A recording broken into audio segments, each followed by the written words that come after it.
दर्शकों नमस्कार। डीडी बिहार के मॉर्निंग लाइव शो बिहार बिहान में आप सभी का बहुत बहुत स्वागत है। आज के सुबह आपके साथ आपकी होस्ट मैं हूं मुस्कान। दर्शकों नए दिन की शुरुआत हो गई और जैसा कि आप सभी जानते हैं कि हर रोज़ आपके समक्ष उपस्थित होते हैं हम और एक विशेष मेहमान के साथ उनसे बातचीत करते हैं किसी खास विषय पे। और साथ ही दर्शकों अगर हम बात करें शिक्षा की तो वो कहते हैं ना कि शिक्षा हमारे समाज और हमारे राष्ट्र को आगे बढ़ाने में इसका एक बहुत बड़ा योगदान है।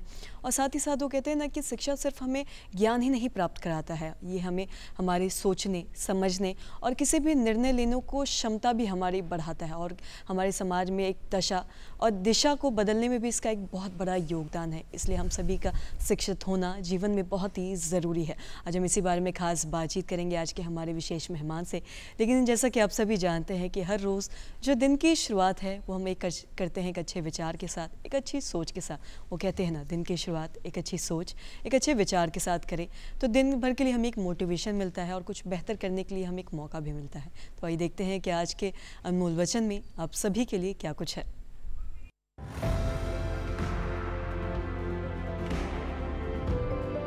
महान सपने देखने वालों के महान सपने हमेशा पूरे होते हैं। Doctor APJ Abdul Kalam.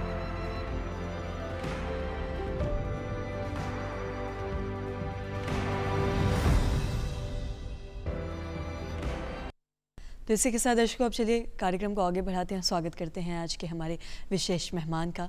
आपको बता दें कि आज स्टूडियो में हमारे साथ हैं मिथिलेश कुमार। आपको बता दें कि ये प्रिंसिपल है केंद्रीय विद्यालय स्कूल नंबर 2 में। सर नमस्कार, बहुत बहुत स्वागत है आपका। नमस्कार मैम। नमस्कार सर। जैसा कि कार्यक्रम की शुरुआत में ही मैंने ये कहा कि शिक्षा जो है वो कहीं ना कहीं हमारे समाज हमारे राष्ट्र को उन्नति प्रदान करने में इसका एक बहुत बड़ा योगदान है। मैं आपसे जानना चाहूँगी हर व्यक्ति का शिक्षित होना कितना ज़रूरी समझते हैं आप आज के इस दौर में? धन्यवाद मैडम, बहुत ही अच्छा क्वेश्चन आपने पूछा है। प्रत्येक व्यक्ति का शिक्षित होना बहुत ज़रूरी है जी। शिक्षित होने के बाद ही समाज में परिवर्तन हो सकता है, राष्ट्र की प्रगति हो सकती है। और हम जैसा जानते हैं सभी लोग, शिक्षा एक स्किल भी हम लोग को प्रदान करती है। बिल्कुल। और शिक्षा के थ्रू माध्यम से अगर स्किल हमें प्रदान होती है तो उससे हम अपने आप में बदलाव पाते हैं और हम किसी लायक, यानी जो हम कह सकते हैं शिक्षा के माध्यम से हम अपने जीवन में कुछ करने के लायक बनते हैं और कुछ कर पाते हैं। तो शिक्षित होना तो ज़रूरी है, बहुत ही ज़रूरी है। बगैर शिक्षा से ना तो व्यक्ति का विकास हो सकता है, ना समाज का विकास हो सकता है, ना ही राष्ट्र का विकास हो सकता है। और साथ ही सर हम जानते हैं कि आप केंद्रीय विद्यालय स्कूल के प्रिंसिपल हैं। अगर केंद्रीय विद्यालय ऐसा स्कूल है जो काफ़ी नामी है, लोग इसमें जाना भी चाहते हैं। अगर हम केंद्रीय विद्यालय की बात करें तो इसमें जो शिक्षा की गुणवत्ता को बढ़ाए रखने के लिए या फिर बढ़ाने के लिए क्या कुछ ऐसे प्रयास किए जा रहे हैं? इस बारे में भी सर थोड़ा बताएं। बहुत ही प्रयास किए जा रहे हैं मैम। इसके लिए हम लोग सतत प्रयत्नशील होते हैं और स्कूल लेवल पे जो हम लोगों को गाइडलाइंस मिलता है, हमारे ऊपर के जो अथॉरिटी हैं या शिक्षाविद हैं या हमारे जो ऊपर के अधिकारी लोग हैं, उनसे जो गाइडेंस मिलता है उसको हम लोग लागू करते हैं। उसके अंतर्गत नित्य नए आप कह सकते हैं प्रयोग जो अंदर एक शिक्षा नीति के अंतर्गत आती है, वो सारी बातों का हम लोग समावेश करते हैं। बच्चों के सर्वांगीण विकास की बात होती है, सिर्फ क्लासरूम टीचिंग नहीं होता हमारे यहाँ। साथ साथ बच्चों का ये देखा जाता है कि बच्चों का दूसरे ही फील्ड में जो कि ज़रूरत है लाइफ में, उस सब पर हम लोग ख्याल करते हैं, ध्यान देते हैं। आप देख सकते हैं कि शिक्षा में समावेशी शिक्षा की बात हम करें तो बच्चों को नॉलेज कंटेंट के अलावे हम उनको स्पोर्ट्स, खेल, योगा, आर्ट, इन सारी चीज़ों को भी शिक्षा प्रदान करते हैं ताकि बच्चों का एक समग्र जो कह सकते हैं आप कि ऑलराउंड डेवलपमेंट व्यक्तित्व का बन सके और हो सके। साथ ही कंप्यूटर का ज्ञान, आज के ज़माने में आप कह सकते हैं कि कंप्यूटर के बगैर कोई बच्चा उनका नॉलेज पूरा नहीं हो सकता है। कंप्यूटर की ज्ञान दी जाती है बच्चों को। साथ ही अगर आप मिडिल स्टेज पे आ जाएं और उससे अगले स्टेज पे सेकेंडरी में, तो आप देखेंगे आर्टिफिशियल इंटेलिजेंस, इन चीज़ों का भी समावेश किया गया है। तो हमारे यहाँ जो शिक्षा प्रदान की जाती है, इस बात को ध्यान में रख कर के किया जाता है कि प्रत्येक बच्चा जो हमारे पास है, हमारे स्कूल में, उनका विकास हो, उनको नॉलेज मिले और उनमें कॉम्पिटेंसी डेवलप हो, दक्षता डेवलप हो। इन सारी चीज़ों का हमारे यहाँ ध्यान रखा जाता है और उसी दिशा में हम लोग प्रयत्नशील होते हैं और हमेशा कोशिश करते हैं उसके लिए। सर, हम देख रहे हैं ये भी कि बदलते दौर के साथ डिजिटलाइजेशन भी आ रहा है, मॉडर्नाइजेशन आ रहा है, और कहते हैं ना कि बदलते दौर के साथ खुद को बदलना भी बहुत ज़रूरी है। आपने अभी कंप्यूटर शिक्षा की बात की है। अगर हम डिजिटलाइजेशन के बारे में बात करें तो इसका ज्ञान होना आज के दौर के जो बच्चे हैं कितना ज़रूरी है, और किस तरीके से आप मतलब बच्चों को सिखाया जा रहा है, इस बारे में थोड़ा आप बताओ। खासकर AI की भी अगर हम बात करें तो। मैम, ये ज़रूरी ही नहीं, अत्यंत आवश्यक है जी। इसके बगैर आप बच्चों को जो भी शिक्षा दे रहे हैं आने वाले समय में या जो अभी वैश्विक परिस्थिति है उसमें डिजिटलाइजेशन ऑफ एजुकेशन बहुत ज़रूरी है मैम। इसके लिए हमारे यहाँ AI टेक्नोलॉजी, जैसे मैंने कहा, एक सब्जेक्ट के तौर पे भी दिया जाता है। बच्चों को बेसिक नॉलेज कंप्यूटर का बचपन से ही देने की हम लोग कोशिश करते हैं, जो दी जाती है। इसका उपयोग, क्योंकि शिक्षा जगत में आज आप घर बैठे हुए हैं और आपको किसी चीज़ की जानकारी चाहिए, कोई ज़रूरी नहीं कि शिक्षक आपके पास ही उपस्थित हैं और उनके थ्रू आपको जानकारी मिल जाएगी। तो इन सारी चीज़ों को बच्चों को ज्ञान प्राप्त करना है तो बच्चों को टेक्नोलॉजी होना ही पड़ेगा, बच्चों को टेक्नोलॉजी का ज्ञान होना ही चाहिए। तो इन चीज़ों का भी ध्यान रखा जाता है और बच्चे ऑनलाइन प्लेटफॉर्म के माध्यम से, जैसे आप देखें अगर हमारे यहाँ कोई तरह की छुट्टियाँ हो गई या किसी कारण बस स्कूल बंद हो गए तो हम लोग ऑनलाइन माध्यम से प्लेटफॉर्म से बच्चों को भी हम लोग शिक्षा प्रदान करने की कोशिश करते हैं और बच्चे उससे जुड़ करके भी शिक्षा लेते हैं। रिसोर्स की बात हुई, कंटेंट की बात हुई, कहाँ से लिया जाए, इसके लिए बहुत सारे प्लेटफॉर्म अवेलेबल है, बहुत सारे एप्लीकेशन है, बहुत सारे ऐप्स हैं जिसके माध्यम से बच्चे भी इन सारी चीज़ों को संग्रहित करते हैं और उनसे वो लाभान्वित होते हैं मैडम। जी। और साथ ही सर, अगर हम बच्चों के बारे में बात करें तो हम अक्सर ऐसा देखते हैं कि बहुत सारे बच्चे रटने की उन्हें एक वो होती है कि चीज़ों को, मैं आपसे ये जानना चाहूँगी, अगर हम समझ की बात करें, किसी भी चीज़ को समझ आधारित अगर शिक्षा के बारे में बात करें तो ये बच्चों के लिए कितना ज़रूरी है उसके बदले, क्योंकि कई बार ऐसा देखा जाता है कि लोग बच्चे हैं जो चीज़ों को समझ नहीं पाते बल्कि बस रटते जाते हैं, तो आने वाले समय में उन्हें ये कितनी दिक्कत दे सकती है, इस बारे में भी थोड़ा आप बताएं। मैम, ये बिल्कुल आपका कहना सही है, लेकिन अब रटने की प्रथा ख़त्म हो चुकी है जी। रटाने की व्यवस्था अब नहीं है शिक्षा में। अब है कि बच्चों को कैसे समझाया जाए, बच्चे समझे ताकि उसकी लेवल ऑफ अंडरस्टैंडिंग डेवलप हो सके, सबसे पहली बात। दूसरी बात, इस बात का ख्याल रखा जाता है कि उनकी कॉम्पिटेंसी, दक्षता डेवलप हो। अब भाषा की दक्षता, बच्चों को सही सही समझ में आए, लिखना, पढ़ना, बोलना एक भाषा की दक्षता है जिसके लिए कोशिश की जाती है। और एक सबसे सुंदर बात आप कह सकते हैं, बहुत अच्छी बात है कि करके सीखना। अब ये नहीं है कि पहले के जैसे कि मान लीजिए वन वे कम्युनिकेशन या संप्रेषण है कि शिक्षक खड़े हो गए क्लास में और बच्चों को पढ़ाते चले गए, ऐसा कुछ नहीं। बच्चों का पूरा उसके अंतर्गत इन्वॉल्वमेंट बहुत ज़रूरी है जो बच्चों को किया जाता है। इसके साथ साथ एक सबसे बड़ी बात है कि बच्चा तब तक नहीं सीखेगा जब तक उसमें रुचि नहीं जागेगी। बच्चों को ये इस तरह से पढ़ाया जाता है कि बच्चे उसको समझे, एंजॉय करे। Learning is a fun. और इसके लिए बहुत सारे तरीके हैं, बहुत सारे, जैसे आपने देखा होगा कि हमारे यहाँ एक काम किया गया, जैसे आर्ट इंटीग्रेटेड एजुकेशन है, स्पोर्ट्स इंटीग्रेटेड एजुकेशन है, यानी आप जैसे प्ले वे में बच्चों को सिखाया जाता है, बच्चों को समझ विकसित हो इस चीज़ को फोकस किया जाता है, इस चीज़ पे ज़्यादा ध्यान दिया जाता है। ये नहीं कि बच्चों को रटवाया जाए, अब वो शिक्षा व्यवस्था में इस तरह की बातें नहीं है। जी सर, हमने रटने की ही बात की, अगर हम बात करें शिक्षा की तो हम जानते हैं कि शिक्षा हम सभी के लिए बहुत ज़रूरी है, हर व्यक्ति के लिए शिक्षा, चाहे महिला हो पुरुष हो। आज अगर एक आत्मविश्वास को भी कहीं ना कहीं शिक्षा है जो बढ़ाता है। साथ ही सर, अगर हम स्किल डेवलपमेंट के बारे में बात करें तो शिक्षित होना तो ज़रूरी है, साथ ही साथ स्किल डेवलपमेंट या फिर स्किल की जानकारी होना भी बहुत ज़रूरी है ताकि हमारे फ्यूचर में कि रोज़गार का भी बहुत बड़ा माध्यम बन सकता है। तो इस बारे में भी आप क्या बताना चाहेंगे? यस मैम, स्किल डेवलपमेंट ही हम करते हैं। आप देखें सेकेंडरी एजुकेशन तो या 12 तक के बच्चों को जो हम शिक्षा देते हैं, भाषा की संप्रेषण, लैंग्वेज अगर बच्चा पढ़ता है वो एक स्किल है, कैसे बोला जाए, कैसे लिखा जाए। बच्चा मैथ्स पढ़ता है, साइंस पढ़ता है, फिजिक्स पढ़ता है, केमिस्ट्री पढ़ता है, कोई भी सब्जेक्ट पढ़ता है तो उसको एक बेसिक जो नॉलेज होता है किसी सब्जेक्ट की, वो उनकी डेवलपमेंट होती है। साथ ही कंप्यूटर बेस्ड शिक्षा है, कंप्यूटर की शिक्षण होती है, आर्टिफिशियल इंटेलिजेंस की शिक्षा दी जाती है। तो आगे चल के ये बच्चा स्किलफुल होंगे। मान लीजिए कुछ बच्चों को चॉइस है कि हमें साइंस के फील्ड में कुछ करना है, तो वो उस तरह से इक्विप्ड होकर के यहाँ से निकलते हैं ताकि वो इंजीनियरिंग कॉलेज में जाते हैं। किसी को मेडिकल में जाना है तो मेडिकल लाइन में जाते हैं, किसी को किसी और दूसरे लाइन में जाना है। तो जो स्कूली व्यवस्था हमारी है उसमें हम लोग बच्चों को एक कॉम्पिटेंसी लैंग्वेज की, सब्जेक्ट की देते हैं और उसके बाद जो हमारी यहाँ व्यवस्था है उसके अंतर्गत बच्चे स्किलफुल होकर के आगे अपनी लाइफ में सक्सेस होते हैं, सफलता प्राप्त करते हैं और विभिन्न क्षेत्रों में जाकर के वो अपना रोजगार हासिल करते हैं और अपने जीवन को आगे की ओर बढ़ाते हैं। बिल्कुल सर। तो किसी भी विद्यालय में नैतिक शिक्षा की अगर बात करें, जीवन मूल्य के बारे में बात करें या सामाजिक संवेदनाओं के बारे में बात करें, तो सर इन तीनों का क्या जोड़ है विद्यालय में, इस बारे में भी थोड़ा आप बताएं। बहुत अच्छा प्रश्न आपने किया मैम। इन तीनों का संजोग या जोड़ कह सकते हैं आप है ही विद्यालय के अंतर्गत, क्योंकि बच्चों में जब हम कहते हैं कि उनका पूर्ण व्यक्तित्व का विकास होना चाहिए, तो सिर्फ क्लासरूम या किताब की नॉलेज से ही नहीं हो पाएगा। इसमें हम लोग इस बात का भी ध्यान रखा जाता है और रखते हैं खास करके कि बच्चों का जो शारीरिक स्वास्थ्य है वो भी सही होना चाहिए, साथ साथ मानसिक स्वास्थ्य भी ज़रूरी है, जिसके लिए योग बहुत ज़रूरी है। और इसको हम लोग मॉर्निंग असेंबली में सुबह की प्रार्थना सभा में भी योग कराते हैं, योग की अलग से क्लासेस भी लगते हैं और योगा की ट्रेनिंग भी दी जाती है। इसके लिए हमारे यहाँ विशेष व्यवस्था है, योगा ट्रेनर भी हम लोगों के यहाँ रखा जाता है, जो उनके द्वारा हम लोग योग की शिक्षा बच्चों को देते हैं। इसके साथ साथ जैसे आपने कहा नैतिक मूल्य, नैतिक मूल्य तो बहुत ज़रूरी है मैम। अगर नैतिक नहीं मूल्य का अगर समावेश नहीं होगा तो फिर उस शिक्षण का कोई व्यवस्था कोई फ़ायदा नहीं रह जाएगा, बच्चों में मूल्य रह जाएगा।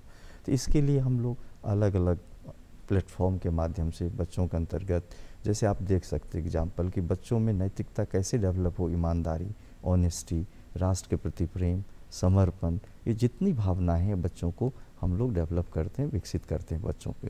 सुबह की प्रार्थना सभा में बच्चों के द्वारा भिन्न भिन्न तरह के मान लीजिए कार्यक्रम किए जाते हैं, जिसके माध्यम से, और इसके साथ जब हमारा अलग अलग प्रोग्राम होता है उसमें भी बच्चों को इस चीज़ का ध्यान रखा जाता है। अलग अलग हम लोगों के छोटे छोटे लेवल पे जैसे कंपटीशन ऑर्गेनाइज किए जाते हैं, उसमें बच्चों को अलग अलग नैतिक मूल्य की जो शिक्षा होती है उसको अलग से नहीं दे करके जो हमारे पाठ्यक्रम है उसके अंतर्गत ही हम लोग इस चीज़ को जागृत करने की कोशिश करते हैं मैम। तो नैतिक मूल्य, समाज के प्रति प्रेम, राष्ट्र के प्रति प्रेम और जो हमारा सांस्कृतिक विरासत है उसको भी हम लोग ध्यान रखते हैं और इस चीज़ को शिक्षा में शामिल किया गया है। इस चीज़ को भी हम लोग करवाते हैं बच्चों से, ताकि बच्चे एक संपूर्ण व्यक्तित्व बन के हमारे यहाँ से निकले। ऐसा नहीं कि सिर्फ उनको किताबी ज्ञान हो गया या सर्टिफिकेट मिल गया और पास आउट होके चले गए। बच्चे पूर्णतया विकसित होकर के यहाँ से बच्चे हमारे यहाँ से निकलते हैं। ये हम लोगों का प्रमुख उद्देश्य होता है केंद्रीय विद्यालय के अंतर्गत। और सर अगर हम करिकुलम एक्टिविटीज़ के बारे में बात करें, शिक्षित होना तो ज़रूरी है, स्टडीज़ मतलब पढ़ाई लिखाई तो ज़रूरी है, लेकिन साथ ही अगर हम करिकुलर एक्टिविटीज़ के बारे में बात करें, म्यूज़िक हो गया, डांस हो गया, स्पोर्ट्स हो गया, आज हम देख रहे हैं स्पोर्ट्स के माध्यम से भी लोग हैं जो देश विदेश में हैं जो नाम कर रहे हैं। तो इसमें बच्चों का इन्वॉल्वमेंट भी कितना ज़रूरी है ताकि अपना पढ़ाई के साथ साथ करिकुलर एक्टिविटीज़ में भी अपना इन्वॉल्वमेंट रखें? जी मैम, बहुत ही ज़रूरी है और ये हमारे शिक्षण व्यवस्था के एक अंग है मैम। जैसे हमारे यहाँ आप देखेंगी तो हमारे यहाँ हाउस व्यवस्था होती है, हाउस से बच्चे सेलेक्ट होंगे, फिर पूरे स्कूल में उनका रिप्रेजेंटेशन होगा, दूसरे स्कूल के साथ कंपटीशन होगा, जिसको हम लोग कहते हैं क्षेत्रीय स्तर पे प्रतिस्पर्धा। उसके बाद क्षेत्रीय स्तर पर बच्चे चुनने के बाद फिर राष्ट्रीय स्तर पे जाते हैं जहाँ होता है। उसके बाद एक और उससे उच्च स्तर की होती है जिसको हम कहते हैं SGF है, वहाँ बच्चे सेलेक्ट होते हैं। तो वो एक जो बच्चे इसमें इंटरेस्टेड है, जिनको लगता है कि हम बहुत अच्छे हैं, जिनको दक्षता प्राप्त है खेल के अंतर्गत, वो बच्चे इस तरह से जाते हैं। इसके अलावा बच्चों को स्वस्थ रहने के लिए बच्चों में आप 8 पीरियड के 8 पीरियड बच्चों को पढ़ाएंगे नहीं, बच्चों को कुछ समय खेल के लिए भी चाहिए। तो उनके लिए हम समय हमारे यहाँ निर्धारित होता है, हमारे शिक्षक जो होते हैं उनको लेके जाते हैं और भिन्न भिन्न जो खेल हैं उसमें बच्चों को शामिल करते हैं, ताकि बच्चे अपने को तरोताज़ा फील करें और फिर क्लास में आए तो जो अगला सब्जेक्ट होगा, जो अगला विषय होगा उसमें वो ध्यान लगा के पढ़ सकें। इसी तरह हमारे यहाँ आपकी जो को करिकुलर एक्टिविटीज़ बोली उसमें बच्चे भाग लेते हैं। उसका एक पैटर्न है, तरीका है कि किस दिन कौन सा होगा इवेंट, किस दिन किसके साथ, किस हाउस के किसके साथ कंपटीशन होगा। तो ये सारी बातें हमारे यहाँ होती हैं मैम, ताकि स्पोर्ट्स में भी, कल्चर में भी, शिक्षण में भी, सभी फील्ड में बच्चे, सभी क्षेत्रों में बच्चों का विकास हो सके। और ऐसा विकास नहीं कि आज हुआ, सतत विकास। आज की जो शिक्षा व्यवस्था है उसमें कंटिन्यूअस डेवलपमेंट बच्चों का, साथ साथ कॉम्पिटेंसी जो बच्चे कर रहे हैं। आप देखिए कल्चरल फील्ड में जो हमारे यहाँ होता है उसका भी एक इसी तरह की व्यवस्था है कि स्कूल लेवल पर बच्चे सेलेक्ट होते हैं, जो बच्चे अच्छे कर पाते हैं फिर उनको मौका दिया जाता है कि आगे के स्तर पे जाएं, फिर क्षेत्रीय स्तर पर उनको मौका दी जाती है, फिर वहाँ से सेलेक्ट होते तो हमारे राष्ट्रीय स्तर पर इसका कंपटीशन होता है। तो बच्चों को हमारे यहाँ सभी को मौका दी जाती है इस चीज़ के लिए ताकि उनका पूर्ण रूप से विकास हो सके, और जिनका जो आप कह सकते हैं कि जो रुचि है उसमें उस बच्चे को आगे बढ़ने का मौका दिया जाता है, ताकि आगे चल के बच्चे अपने कैरियर को भी स्पोर्ट्स में बनाना चाहें, स्पोर्ट्स में बना सकते हैं, कला की फील्ड में, आर्ट की फील्ड में बना सकते हैं, डांस में, म्यूजिक में, वो सभी फील्ड हमारे यहाँ बच्चों को ये सारी चीज़ें प्रोवाइड की जाती है ताकि बच्चे आगे बढ़ सके अपने जीवन में। साथ ही से पढ़ाई के बारे में बात करें तो हम देखते हैं सब जो भी बच्चे होते हैं, हम भी जब बच्चे थे तो कहीं ना कहीं एग्ज़ाम्स को लेके बच्चों में काफ़ी ज़्यादा स्ट्रेस होता है। खासकर अगर हम 10th और 12th के बच्चों के बारे में बात करें तो उनके दिमाग में एक स्ट्रेस भी रहता है कि आगे जाके क्या करना है, कैसे अच्छा नंबर लाना है, घर वालों को बताना है। तो इसको लेके एक मानसिक तनाव भी बच्चों में काफ़ी ज़्यादा देखा जाता है। तो इससे कैसे वो उभरे और किस तरीके से वो अपने एक्टिविटीज़ को या फिर अपने शेड्यूल को रखे ताकि वो इन सब चीज़ों से परेशान ना हो, स्ट्रेस्ड ना हो? मैम बिल्कुल सही है, बच्चे स्ट्रेस में हो जाते हैं बोर्ड के नाम सुन कर के, एग्ज़ाम नाम सुन के। लेकिन जहाँ तक मेरा अपना अनुभव है, मैं ये मानता हूँ और ये मैं सलाह देना चाहूँगा अभिभावक को और बच्चों को भी, कि जो शुरू से ही अपनी पढ़ाई सही तरीके से करते हैं और उनकी सिलेबस या उनकी नॉलेज लेवल एग्ज़ाम तक आते आते बिल्कुल सही होता है, उनको स्ट्रेस ज़्यादा नहीं फील होना चाहिए या नहीं होता है फील। जो बच्चे शुरू से मान लीजिए ध्यान नहीं दिए, या बच्चों को रेगुलर मॉनिटरिंग नहीं किया गया, या बच्चों को रेगुलर स्टडी बच्चों ने नहीं किया, वो बच्चे खास करके स्ट्रेसफुल हो जाते हैं। तो उसके लिए भी हम लोग क्या करते हैं, हमारे स्कूल में हम लोग करते हैं कि बच्चों की परफॉर्मेंस, जैसे हमारे अलग अलग मंथ में टेस्ट होता है, पीरियोडिक टेस्ट हुआ, हाफ ईयरली हुआ, फिर जाके प्री बोर्ड होता है, तो हम लोग रिजल्ट को एनालिसिस करते हैं और देखते हैं कि बच्चे कहाँ हैं, कहाँ स्टैंड करते हैं। फिर उन बच्चों के पेरेंट्स के साथ बातचीत होती है, बच्चों को हम एक्स्ट्रा टाइम दे करके उसमें कॉन्फिडेंस लाने की कोशिश करते हैं। और इसके साथ साथ अगर उससे ज़्यादा ज़रूरत है तो हमारे यहाँ काउंसिलर है, हम काउंसलिंग करवाते हैं बच्चों को, ताकि बच्चे बिल्कुल मानसिक तौर से फ्री होकर के अपने बोर्ड की एग्ज़ाम में अपीयर हो सके और अच्छे अंकों से वो पास हो सके। इसमें खास करके हम लोग इनकरेजमेंट, मोटिवेशन, बच्चों को मोटिवेट करने की कोशिश करते हैं, 1-to-1 टॉक करते हैं कि उनकी क्या समस्या है, कहाँ बच्चों की प्रॉब्लम आ रही है। अगर मान लीजिए कंटेंट समय पे बच्चों को नहीं मिला या बच्चों ने ध्यान नहीं दिया शुरू में, उसकी कमी है, तो हम एक्स्ट्रा क्लासेस लगवाते हैं। फिर 1-to-1 टीचरों के द्वारा उनको हम सहायता प्रदान करते हैं और पेरेंट्स को बुलाते हैं, पेरेंट्स के कांटेक्ट में रहते हैं, पेरेंट्स को बताया जाता है कि ये समस्या है, थोड़ा आप समय निकालिए। क्योंकि देखा गया है अमूमन कि माता पिता अगर दोनों जॉब में है तो वो समय नहीं निकाल पाते बच्चों के लिए, और बच्चों को शुरू से ध्यान नहीं दिया जाता है। और एक चीज़ और हम लोग फेस करते हैं मैम, आज की समस्या है कि माता पिता समझते हैं कि हमारे बच्चे स्कूल जाते हैं, वो तो पढ़ के आते हैं, हमने ट्यूशन भेज दिया, वो ट्यूशन कर लिए, लेकिन वास्तविक रूप में बच्चा पढ़ाई किया कि नहीं, बच्चे को नॉलेज आया कि नहीं, इस चीज़ पे ध्यान नहीं दे पाते हैं किसी कारणवश। हम उसके लिए ये नहीं कर सकते, व्यवस्था हमारी जो है, लोगों को नौकरी करना ही है, माता पिता को घर से बाहर जाना ही है, लेकिन मैं जो अनुभव किया हूँ, देखा हूँ, उसमें माता पिता का रोल बहुत ही ज़रूरी है। और बोर्ड में अपीयर होने वाले बच्चों कम से कम 3 महीने या 4 महीने माता पिता ज़रूर उनको साथ दें, और स्कूल से जो सपोर्ट की जाती है, मोटिवेट किया जाता है, उनको कंटेंट प्रदान की जाती है, तो इस केस में फिर बच्चे स्ट्रेसफुल नहीं रहेंगे। लेकिन स्ट्रेस होता है बच्चों को, ये बात मानी हुई बात है, और बच्चों को स्ट्रेस होता है। साथ ही मैं आपसे ये भी जानना चाहूँगी, अगर हम नई शिक्षा नीति के बारे में बात करें, नीति 2020 के बारे में बात करें, तो सर इससे एजुकेशन में क्या कुछ बदलाव आए हैं, इससे बच्चों को कितना कुछ फ़ायदा हुआ है तब में और अब में, इस बारे में भी थोड़ा आप इस पर प्रकाश डालें। बहुत अच्छा क्वेश्चन आपने किया मैम। नई शिक्षा नीति जब से लागू हुआ है तब से बहुत ही परिवर्तन आप देख सकती हैं। खास करके बच्चों को जो पढ़ाने का तरीका है क्लासरूम में, वो उसमें बदलाव है, बच्चों को किस तरह से पढ़ाया जाए उसमें बदलाव है। साथ साथ बच्चों का जो असेसमेंट होता है पढ़ाने के बाद, उसका भी फॉर्मेट में चेंजेस हो गया है, परिवर्तन हो गया है। इसके साथ साथ आप देखेंगे कि बच्चों को हम जो शिक्षा देते हैं उसमें सब कुछ को समावेश किया गया है। किताबी ज्ञान वो साथ में है ही, इसके साथ आपको बच्चों को लर्निंग एक फ़न के माध्यम से, जैसे मैंने बताया था कि इंटरेस्टिंग करके कैसे बच्चों को पढ़ाया जाए, ताकि बच्चों को रुचि जगे क्लास में। कॉम्पिटेंसी क्या डेवलपमेंट होगा बच्चों का हर अलग अलग विषयों के अंतर्गत, बच्चे मानसिक तौर पे कैसे स्वस्थ रहें, उनका मेंटल हेल्थ ठीक रहे, बच्चों का शारीरिक जो स्वास्थ्य है वो सही रहे, इन सारी चीज़ों को ध्यान में रखा जाता है। साथ ही साथ नई शिक्षा नीति के अंतर्गत शिक्षक में कॉम्पिटेंसी डेवलपमेंट, इसके लिए हमारे यहाँ CPD कोर्स जो पूरे भारत में लागू है, कंटिन्यूअस प्रोफेशनल डेवलपमेंट, यानी बच्चों को पढ़ाने से पहले शिक्षकों में भी आपको कौशल विकास होना जरूरी है, जिसको ध्यान में रखा जाता है।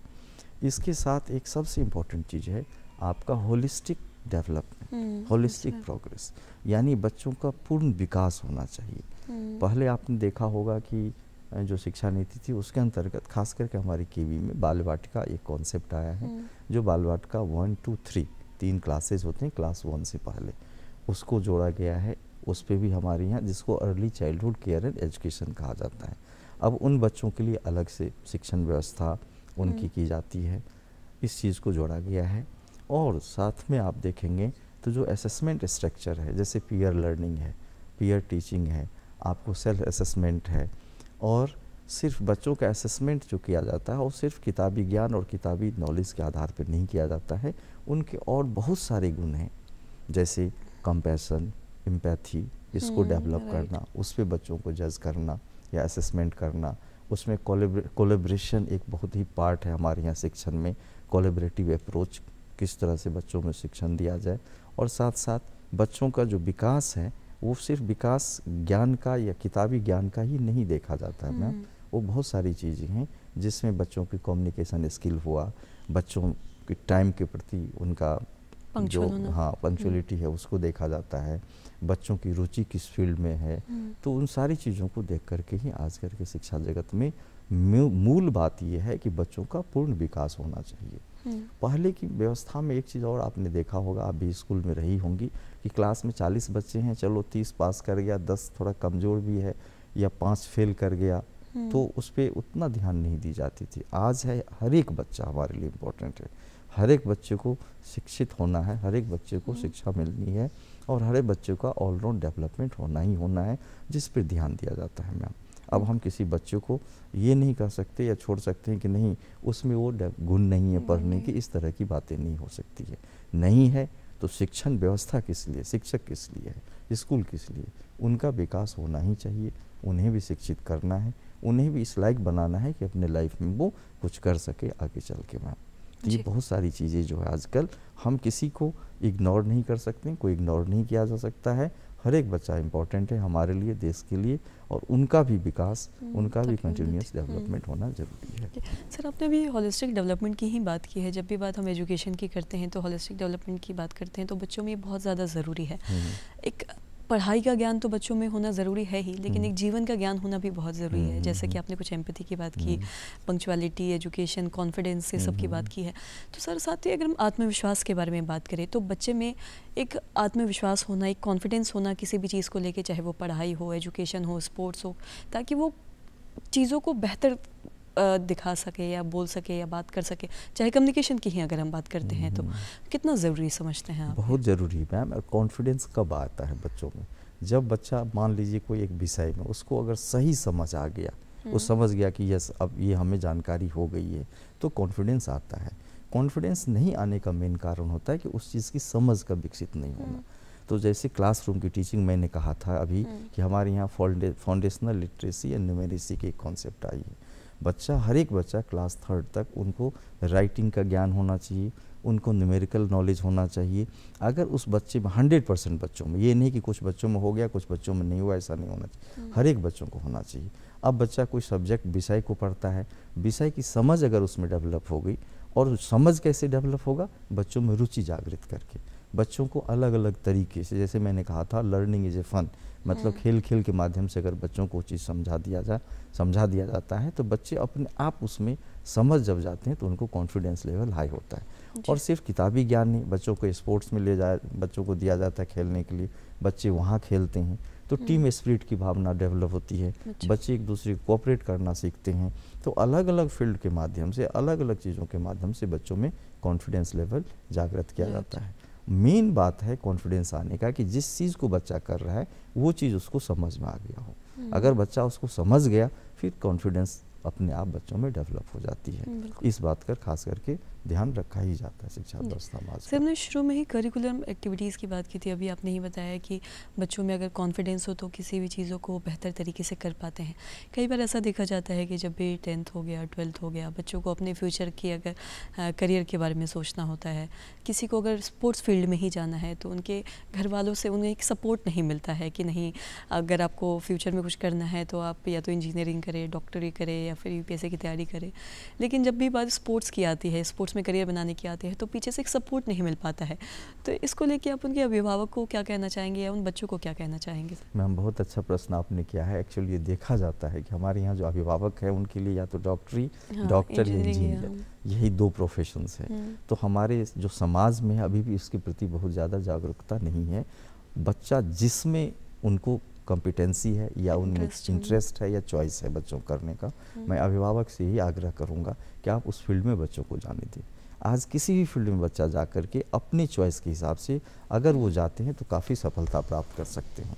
स्पोर्ट्स फील्ड में आप देख लीजिए, बहुत सारे फील्ड ऐसे हैं जहाँ पर कि बहुत अच्छा कैरियर ऑप्शन है बच्चों के लिए। लेकिन अभिभावक लोगों का ये होता है कि नहीं, हमारा बच्चा 12th कर लिया तो हमारे इंजीनियरिंग में ही जाना है, साइंस में ही जाना है।